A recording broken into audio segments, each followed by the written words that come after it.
Israel admite errores profesionales en el ataque de su ejército en el que murieron 15 paramédicos palestinos el pasado 23 de marzo en el sur de Gaza. Con esta noticia comenzamos el informativo en Deutsche Welle. Yo soy Carol Guerrero, los saludo desde Berlín. Arrancamos con titulares. El ejército de Israel argumenta que el estado mental de sus tropas desencadenó los 3 ataques consecutivos contra ambulancias ocurridos el mes pasado en Rafah.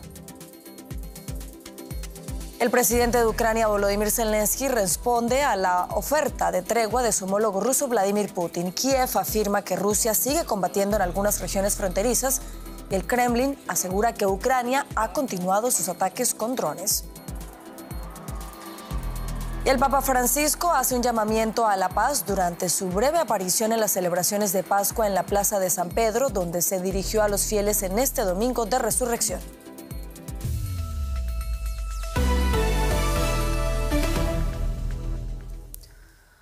Una investigación del ejército israelí sobre la muerte de 15 paramédicos palestinos en el sur de Gaza el mes pasado concluyó este domingo que hubo errores profesionales. Uno de los oficiales responsables será destituido. Un video recuperado de uno de los teléfonos móviles de los paramédicos contradice la versión inicial de Israel, que aseguraba que los vehículos no llevaban las luces de emergencia encendidas cuando fueron atacados el pasado 23 de marzo. Según el informe, debido a la escasa visibilidad nocturna, el subcomandante del batallón confundió las ambulancias con vehículos de militantes de Hamás. Abrieron fuego contra los paramédicos y los disparos se prolongaron durante más de 5 minutos. Ampliamos ahora informaciones con la periodista Maya Siminovich, a quien saludamos a esta hora en Tel Aviv. Maya, buenas noches. Por favor, cuéntanos qué ocurrió ese día y qué detalles nos puedes dar sobre lo que dice esta investigación. Hola, Carol. Lo que se supo que pasó ese día fue que la Defensa Civil de Gaza dijo que habían muerto 15 de sus trabajadores por un tiroteo de soldados israelíes. Rápidamente el ejército israelí emitió un comunicado diciendo que si eran paramédicos no lo sabían, porque si iban en ambulancias o en coches de rescate, como decían los gazatíes, esos no estaban señalados como tales, ni iban con luces, ni había coordinación de sus movimientos. Precisamente esa fue una de las cuestiones que hoy en la investigación del ejército que se ha hecho pública amonestaron a uno de los comandantes y echaron al otro, al que te referías antes, precisamente por haber ocultado esa información o haberla tergiversado, porque sí eran vehículos de asistencia y sí iban con las luces indicativas y también con los chalecos que indicaban que eran rescatistas. Lo que concluyó la investigación del ejército es que fueron 3 incidentes en más o menos una hora y todos ellos plagados de errores operativos y también de contravención de órdenes. El primer vehículo que tirotearon fue, según los soldados, pensaron que era un vehículo de Hamás y mataron a 2 personas. Los siguientes vehículos fueron los de rescate, que venían con las luces, y salieron muy rápidamente el personal que iba dentro de los vehículos. Los soldados pensaron que era un riesgo inminente y los mataron. Esos fueron 12 muertos y después vino un tercer vehículo de la ONU. Ahí parece ser que recibieron órdenes de no disparar y aún así dispararon, murieron otras 2 personas. El cómputo general son 15. Israel dice que de esos 15, 6 eran militantes de Hamás, o sea, terroristas, y los demás no. Reconoce todos los fallos y también recuerda que Hamás ha utilizado los coches de ambulancias en diversas ocasiones para transportar a terroristas. Lo que también Hamás dijo es que esos muertos habían sido, ejecutados, y la investigación concluye que no habían sido ejecutados de la manera en que Hamás lo decía. Bueno, Maya, a propósito de la ONU que tú mencionas y además las otras agencias involucradas en este ataque han estado exigiendo respuestas. ¿Quedarán satisfechos con esta investigación interna?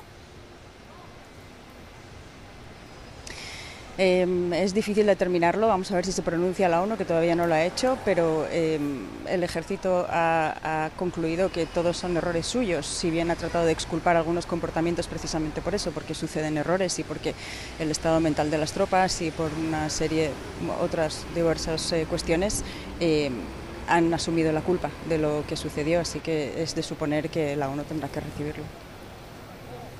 Maya Siminovich en Tel Aviv, gracias por estas informaciones. Gracias, Carol. Cambiamos de tema porque Rusia y Ucrania se han acusado mutuamente de romper una tregua temporal en los combates durante la Semana Santa. El Ministerio Ruso de Defensa asegura que unidades ucranianas atacaron sus posiciones, rompiendo la tregua más de 1000 veces. El presidente Volodymyr Zelensky, por su parte, declaró que los bombardeos rusos continuaron durante la noche y que los ataques se han intensificado desde la mañana de este domingo. El presidente ruso Vladimir Putin asiste a la misa de medianoche en Moscú después de prometer horas antes una tregua de Pascua. La parte rusa declara una tregua de Pascua desde las 18 horas hasta la medianoche del domingo por motivos humanitarios. Ordenó el cese de todas las operaciones militares en este periodo. Partimos de la base de que la parte ucraniana seguirá nuestro ejemplo.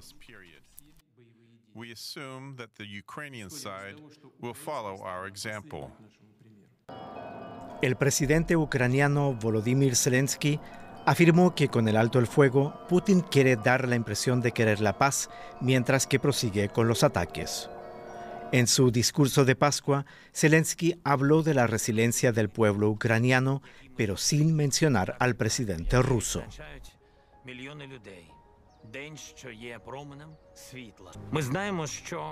Sabemos lo que estamos defendiendo, sabemos por qué luchamos, por quién y por el bien de quién. No importa lo duro que sea, no perderemos la fe.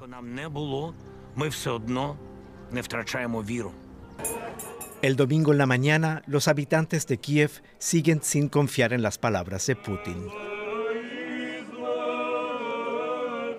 No, por supuesto que no le creo. No se puede confiar en terroristas y no hay nada sagrado acerca de ellos. Si hubiera algo sagrado en él, no habría matado civiles ni hubiera iniciado este horror. Claro que es una buena idea, porque al menos salvará vidas de los nuestros. Pero nuestro enemigo es tan traicionero que no podemos confiar en él.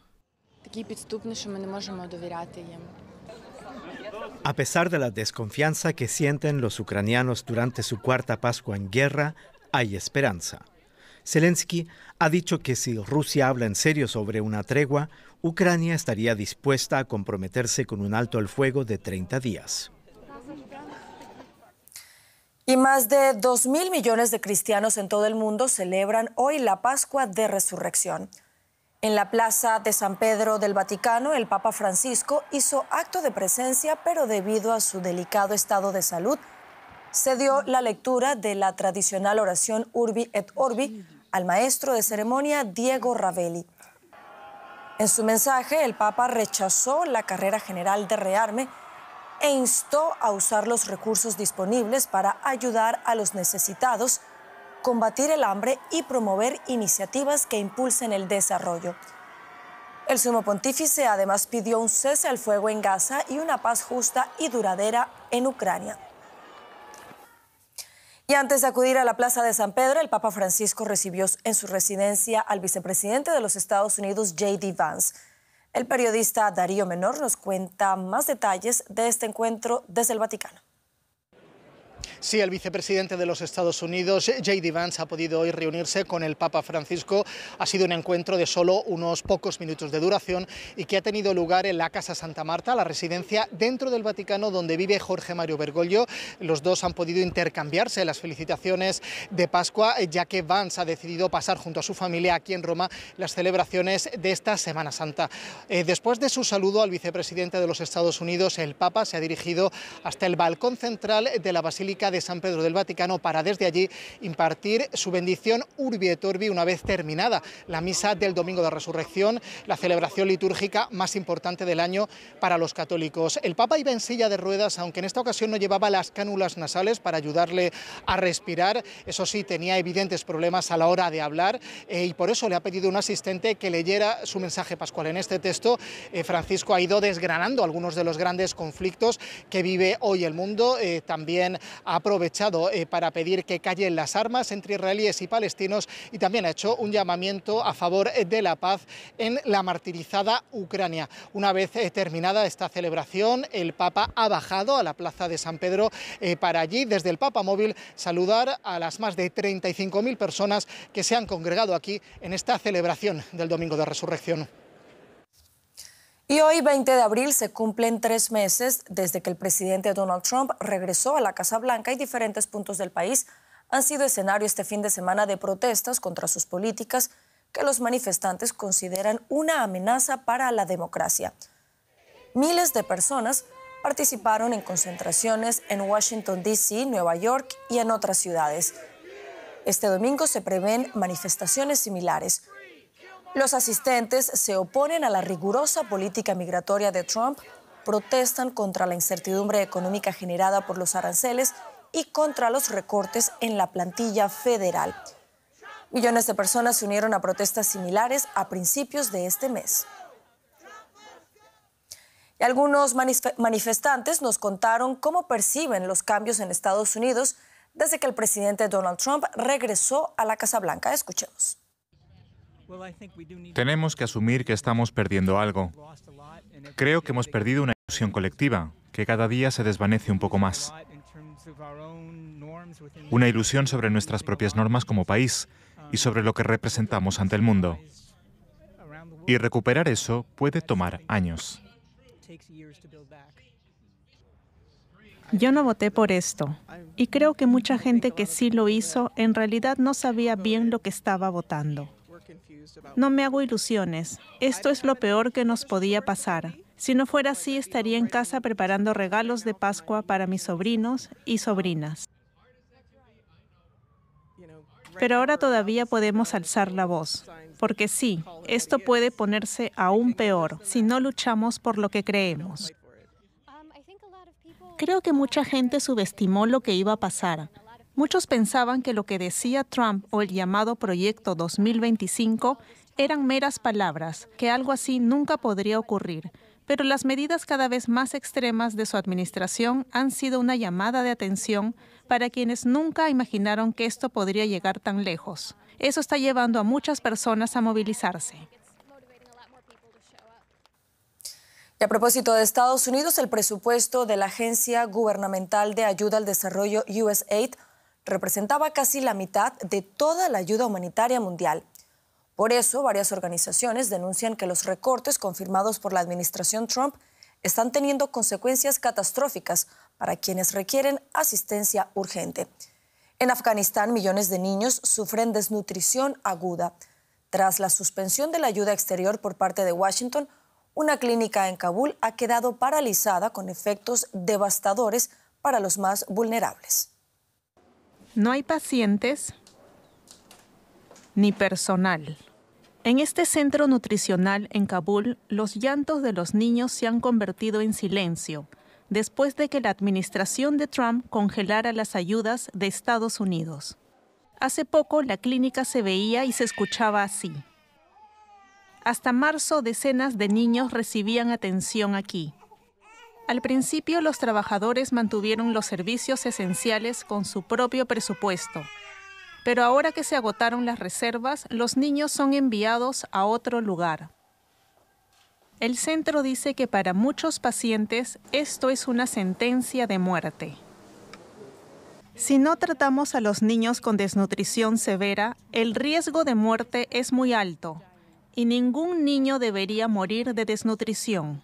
Pero no solo los niños se ven afectados. Según la Organización Mundial de la Salud, más de 1/10 parte de los afganos podrían perder el acceso a atención sanitaria antes de fin de año. Los recortes de Washington han puesto a prueba el frágil sistema sanitario afgano, debilitado por décadas de guerra.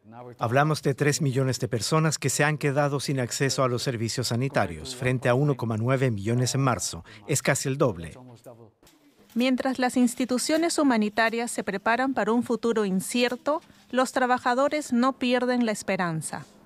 Esperan que Estados Unidos reconsidere su política y puedan volver a tratar a los enfermos. Y con esto llegamos al final del informativo. Continúen conectados a Deutsche Welle. Recuerden que también nos pueden seguir en las redes sociales. Yo los espero en menos de 2 horas con más informaciones.